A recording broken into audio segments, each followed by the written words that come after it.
Welcome back students, I am Dr. Amima Shoaib, Assistant Professor, Axis Institute of Planning and Management. In this session basically we will be talking about modeling trend and seasonality.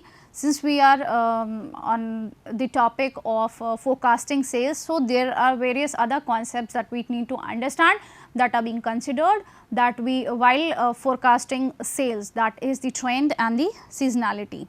तो सबसे पहले what we need to understand is whether the market analyst works for a car manufacturer, airline, consumer packaged goods industry or XYZ n number of companies.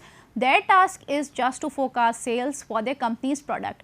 As in these analysts, the market analyst basically decide on the various plans, the marketing plans that are required, and when they work for any kind of company, be it an FMCG company, be it an automobile company, be it electronics company, be it an airline, tourism, their basic task is to understand and analyze the sales and forecast the sales. So, as in why?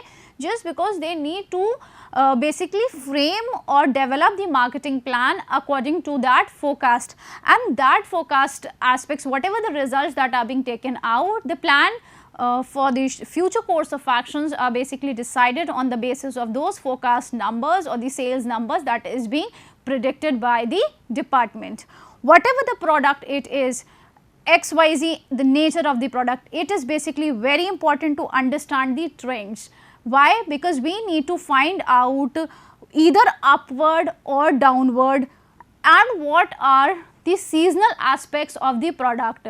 We need to understand the product's trend, we need to understand the seasonal aspect of that particular product. For example, if we go and consider the examples of the garments or the apparels, when it comes to like March and April, right, the demand for the uniforms usually rises because the students, they go into a new session and they basically want to purchase the uniform, and eventually they buy new uniforms. So, demand for the uniforms rises.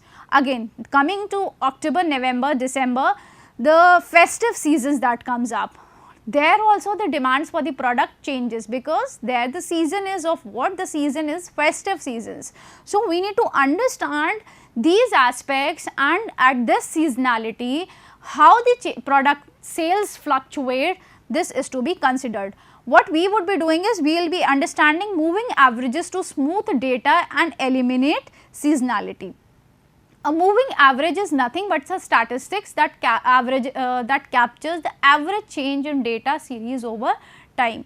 क्या होता है moving average में? It is a statistics that captures what? Average change in data series over time. ये पता लगाता है कि how these average changes is there in data. In finance, moving average are often used by technical analysts to keep the track of price trends for specific securities. अगर हम finance specialization की बात करें या finance industries जिसमें stock market, capital market, securities market की बात होती है, तो moving average method, which is a statistical method, are basically used by these technical analysts to do what? To keep the track of the prices. Price trends of specific securities or different securities that are there. An upward trend in a moving average might signify upswings in the price. अगर trend ऊपर बढ़ रहा है तो there is an upswing in the price, and the momentum of a security, while downward trend would be a sign of decline, whereas अगर downward trend चल रहा है, that is a sign of decline in case of security market. Moving average even smooths out the noises in the data, as in understand why the sales are going upward and why the sales are going downward. For that, let us take the example of the Amazon.com. If we have the data of Amazon.com and wonder at times why the sales are trending up, or what is the reason behind for the sales that goes upward. For January, sales are less, reason being December में sales हो चुकी है because of the Christmas that have already gone. Sales are always high because of Christmas. So, unsuspecting market analyst might think that there is a downward sales in trend because the sales have dropped in the month of January due to the sales that was there in the month of December, which was due to Christmas season. This conclusion is incorrect though, because it ignores the fact that seasonal influences tend to drop January sales below the December sales, ये एक conclusion या ये assumption एक तरह से गलत भी हो सकता है। Then moving averages to smooth out seasonal data, moving averages are basically used to smooth out seasonal data and better understand the trend and seasonality characteristics of the data, and basically what they do is the data, whatever that you take, the data that you consider for understanding the trend and seasonality, तो moving averages करता क्या है, it smooths out the seasonal trend and data. If this is basically the example of graph of US airline miles, I'll show you on Excel how it is. हमने for instance if we take the example month numbers दिए हुए हैं and month जनवरी का दिया है, this is hypothetical example, and airlines ये thousands में miles कितना है, अगर हम इनका results देखें तो जो ग्राफ हम पोस्ट ग्राफ करते हैं एयरलाइन माइल्स का, तो इवेंचुअली ये ऐसे आता है।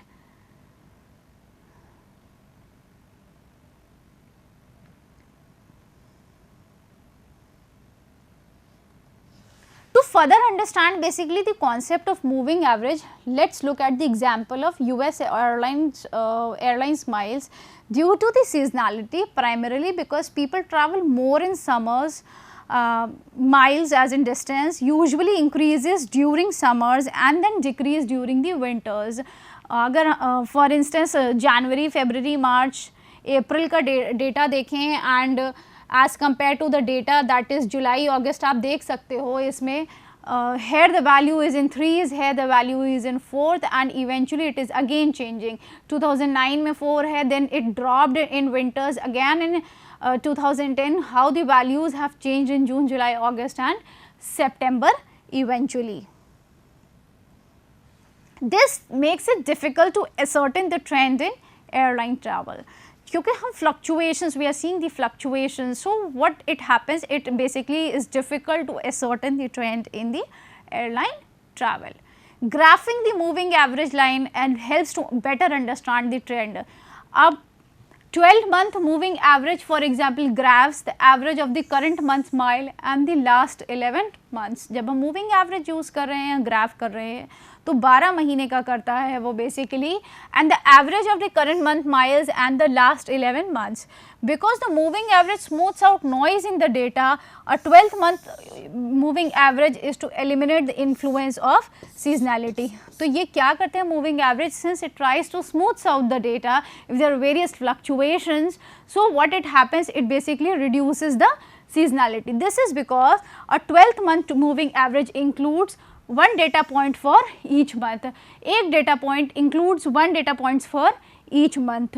When analyzing a trend in quarterly data, plot 4 quarter moving average. अगर हमें basically quarterly data निकालना है, तो what we can do is we can plot quarter moving average.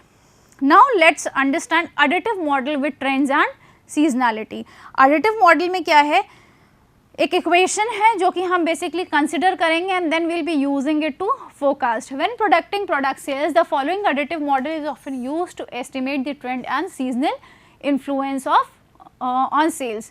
तो इक्वेशन यहाँ पे क्या यूज़ करी है, predicted period T sales equals to base plus trend into period number plus seasonal index for month T, duration यहाँ पे हमने T use करी है और हमें प्रिडिक्टेड टी पीरियड के लिए अपनी सेल्स को प्रिडिक्ट करना है. In equation 1 you need to estimate, this is the first equation, you need to estimate the base trend and seasonal index for each month of the year. अगर हम equation 1 की बात करें तो हमें क्या प्रिडिक्ट करना है, हमें बेस प्रिडिक्ट करना है, हमें ट्रेंड प्रिडिक्ट करना है और हमें सीजनल इंडेक्स को प्रिडिक्ट करना है.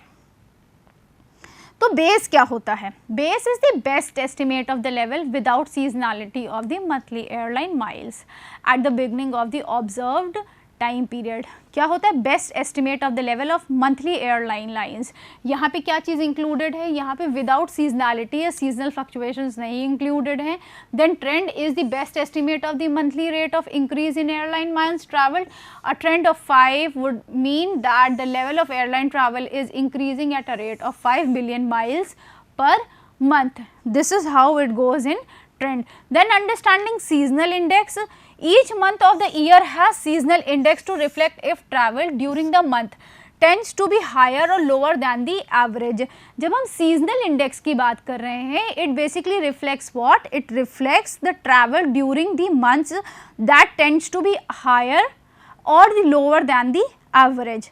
And a seasonal index of +5 for June would mean, for instance अगर हम example, it can be June, it can be July, you can take जो भी डेटा के हिसाब से आता है उसके हिसाब से आपको देखना है, that airline travel tends to be 5 billion basically miles higher than the average month. जो एवरेज की वैल्यूज़ हैं, जो रिजल्ट्स हैं, उससे ज़्यादा हैं। टू बेसिकली अंडरस्टैंड और estimate base trend and seasonal indices, you need to create formulas based on trial values on the parameters in the column H. I'll be showing you how it has taken. क्योंकि हम additive trend कर रहे हैं, तो column H में हमने ये formula use किया है, दैट इज़ बेस हमने निकाला है, ये हमारी वैल्यूज़ हैं जो हमने ली हैं, फिर हमने इसको फॉर्मूला को इंसर्ट किया, trial values on the parameters of H. In the column I, you will determine the error for each month, and in the column J, you will square for each forecast. Column I में आप क्या निकालने हो, आप column I में error निकालोगे, that is actual और forecasted के बीच में, जो कि अभी हमने अपने प्रीवियस सेशन में बात किया है, and then will be squaring the error, हम स्क्वायर करेंगे, तो this is how the results come. Finally, and then we'll be using the Excel to determine the parameter values that minimize the squared errors. Excel solver हम use करेंगे.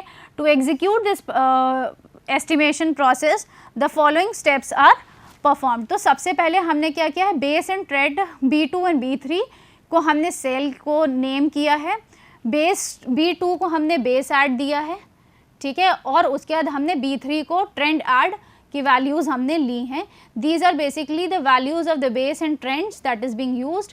Now will be entering the trial indices in the range B5 से B6 में हमने ये trial values insert करी हैं, यहाँ पे ये ट्रायल वैल्यूज़ हैं.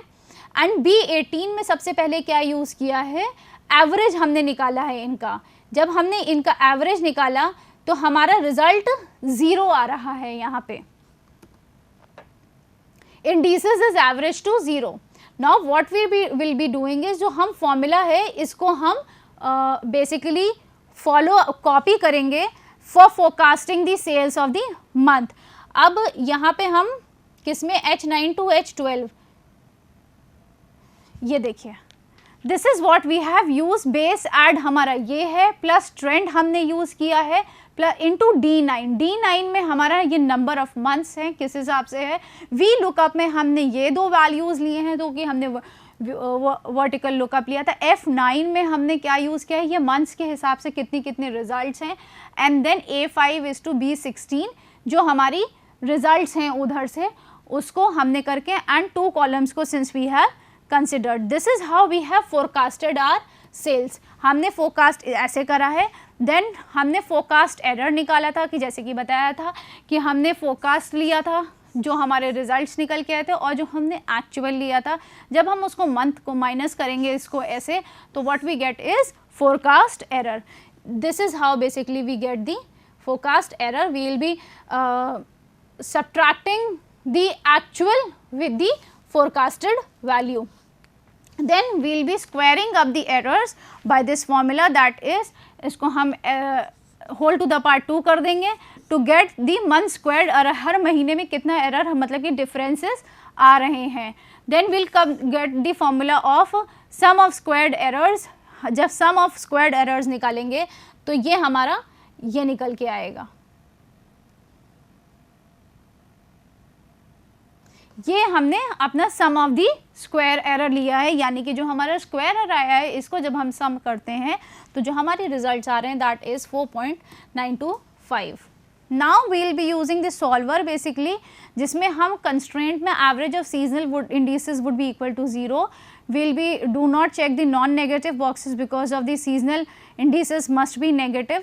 और जो फोरकास्टिंग मॉडल में जो इक्वेशन 1 यूज़ किया था, since it's a linear forecasting model and unknown parameter is basically multiplied by the constant. When the forecast are created by adding together, simply जो हम GRG solver में use करते हैं, this is how we are going to use it. I'll not be using solver today to explain this step since we are doing this every now and then. यहाँ पे हमने case 6 लिया है set objective में, हम दिखा देते हैं आपको case 6 क्या है हमारी.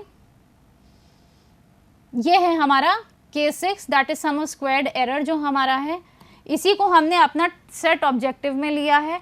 और जो हमारे बेसिकली चेंजिंग वेरिएबल्स हैं उसमें हमने B2 से B13 लिया है, फिर B2 से B3, then B5 to B16 जितनी वैल्यूज़ हैं हमारी हमने वो लिया है, और हमने B18 इक्वल्स टू 0 कर दिया है. This is what constraint that we have added. Referring to the data, basically the estimates जो हमारे निकल के आ रहे हैं, जो कि हमने रिजल्ट्स निकाला at the beginning of the July 2009, the base level of airline was basically 37.38 billion, and upward trend in airline is 59 billion miles per month.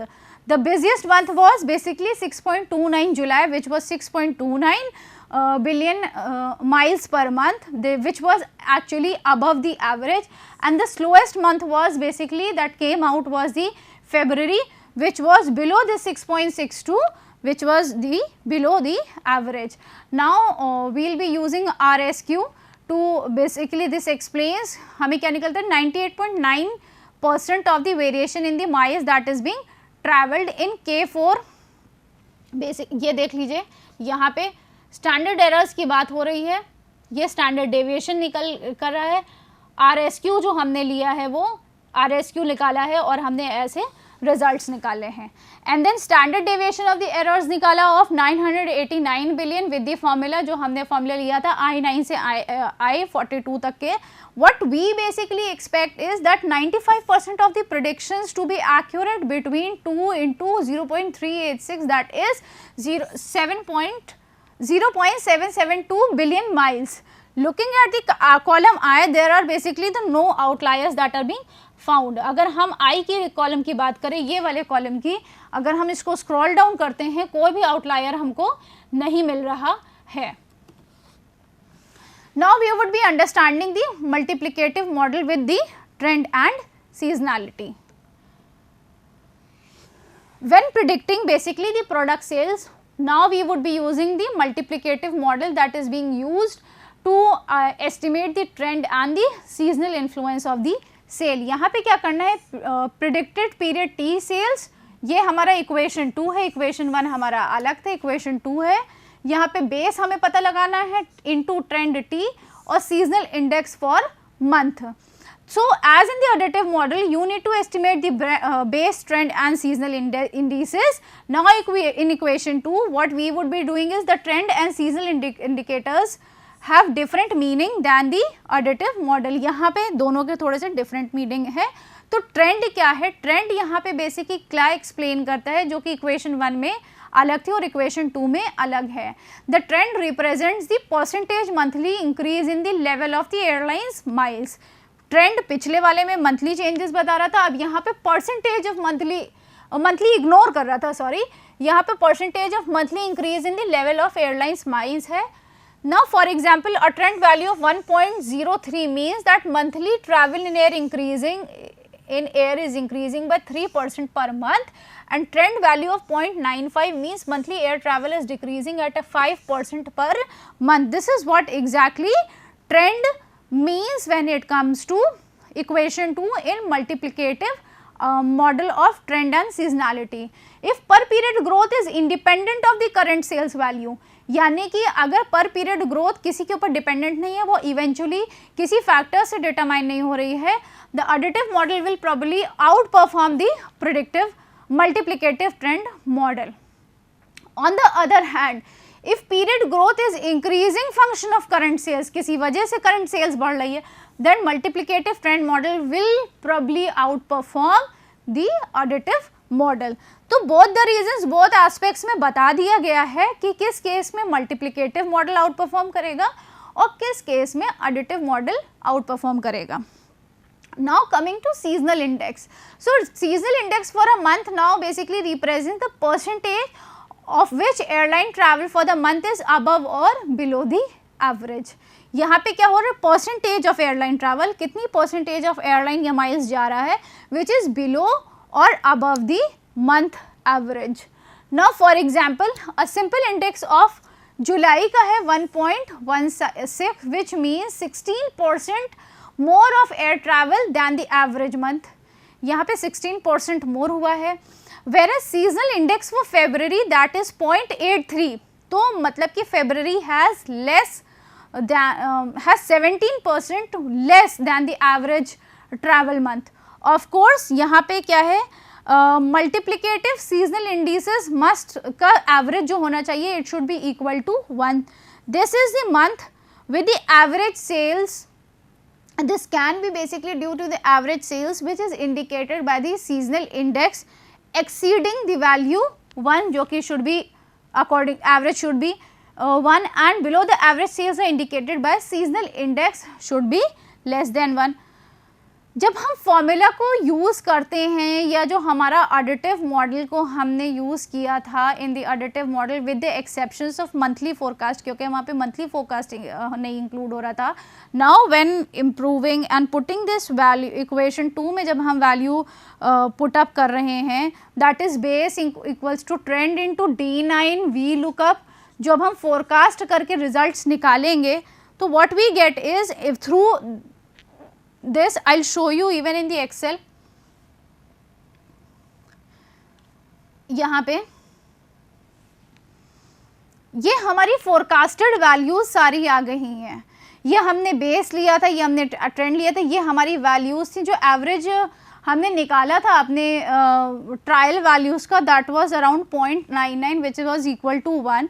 और जब हम इस पे फॉर्मूला पंच इन करते हैं तो this was basically the 43% and this is how. And for non-linear forecasting model the GRG engine solver basically often fails to find an optimal solutions in this case. The remedy to this issues can be as follows. What you can do is solver में best of the best solutions हम जैसे निकाल सकते हैं वो we can use the multi-start options and input lower and upper bounds on the changing cells, जैसे कि हमने अपने previous session में आपको बताया भी था. तो eventually this is how we can get the results. यहाँ पे भी हमने J7 को यूज़ किया है, ये वैल्यू यूज़ करी है non linear and make unconstrained variables for negative and then we can put the negative. So what happens जब हम सीजनल निकालते हैं एंड फाइंड आउट करते हैं अपना ऑप्टिमल सोल्यूशंस, जब हम एक्सेल सॉल्वर को यूज़ करते हैं अपने डेटा में, तो estimated base level of airline travel is 37.4 billion.